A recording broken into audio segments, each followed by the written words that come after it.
म आज तपाईहरुलाई नागरिकता सम्बन्धी गैर-आवासीय नेपालीहरु जो अमेरिका, युरोपमा गएर बस्नु भएको छ र नेपाली नागरिकता त्याग्नु भएको छ या त्याग्नु भएको छैन, उहाँहरूले नेपालमा अब नागरिकता कसरी प्राप्त गर्न सक्नुहुन्छ यसकै बारेमा जानकारी लिएर आएको छु।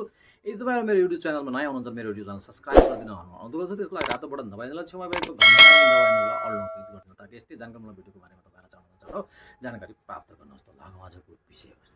गैर-आवासीय नेपाली नागरिकता प्राप्त गर्नका लागि आफ्नो पुरानो नेपाली नागरिकता त्यागेको हिसाब पेश गर्नुपर्छ। त्यसैगरी आफ्नो बुवा आमा हजुरबा हजुरआमा चाहिँ पहिले नेपाली नै भएको प्रमाण पनि पेश गर्नुपर्छ। त्यसैगरी यो नागरिकता प्राप्त गर्ने मान्छेहरूलाई के अधिकार हुन्छन् त? यो नागरिक अधिकार हुँदैन र सरकारी नियुक्ति लिने अधिकार हुँदैन भने सम्पत्ति लगानी गर्ने, सम्पत्ति किन्ने, खरिद बिक्री गर्ने सम्पूर्ण अधिकारहरू यो नागरिकता प्राप्त गरेका मान्छेहरूलाई हुन्छ। त यो भिडियो तपाईहरुलाई कस्तो लाग्यो? यदि जानकारीमूलक लाग्यो भने तपाईहरुले यो भिडियो लाइक गरिदिनु होला र अन्य मान्छेहरूलाई पनि यसको बारेमा जानकारी होस् ताकि यसलाई शेयर पनि गरिदिनु होला र जाँदै पुनः एकपटक मेरो युट्युब च्यानलमा तपाईहरु नयाँ हुनुहुन्छ भने सब्स्क्राइब गर्नको लागि रातो बटन दबाइदिनु होला र छेउमा भएको घण्टा पनि दबाइदिनु होला भन्दै आजको लागि बिदा हुन चाहन्छु। हवस् त, नमस्ते।